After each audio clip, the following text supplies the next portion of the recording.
দেশ গড়তে জুলাই পদযাত্রায় আমরা আজকে এসেছি আমাদের প্রিয় নড়াইলে, সেই চিত্রা নদীর পারে, সেই এস.এম. সুলতানের নড়াইলে।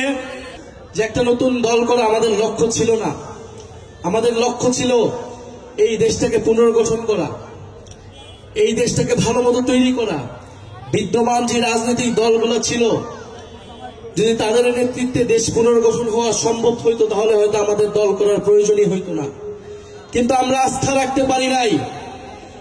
আমরা গণ অভ্যুত্থানের পরে 7 মাস দেখেছি দেশের রাজনৈতিক যে দলগুলো রয়েছিল তারা কিভাবে ক্ষমতার জন্য, আসন ভাগ বাটোয়ারার জন্য ব্যস্ত হয়ে গিয়েছিল। একটা গণ অভ্যুত্থানকে তারা গণ অভ্যুত্থান হিসেবেই স্বীকার করতে চায় না। তারা মনে করে শুধু ক্ষমতার পরিবর্তনের জন্যই এই গণ অভ্যুত্থান হয়েছিল।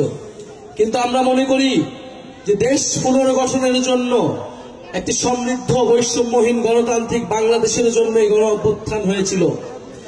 আপনার সন্তান, আমাদের ভাইরা রাজপথে নেমে এসেছিল সেই নতুন দেশ গড়ার জন্যে।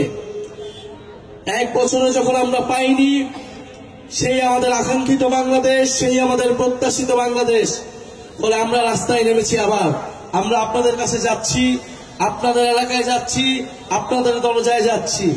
আমরা বলছি, আমরা সেই তরুণরা যারা গণ অভ্যুত্থান করেছিলাম, আমরা সেই তরুণেরা যারা ফ্যাসিবাদের বিরুদ্ধে নিজের বুক চিতিয়ে লড়াই করেছিলাম, আমরা সেই তরুণেরা যারা আবারও এসেছি আপনার কাছে, আবারও এসেছি নতুন দেশ গড়ার আহ্বান নিয়ে।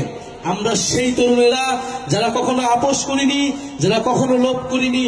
আমরা সর্বদা দেশের মানুষের জন্য, আপনার অধিকারের জন্য আমরা কাজ করেছি, আমরা সামনেও কাজ করে যেতে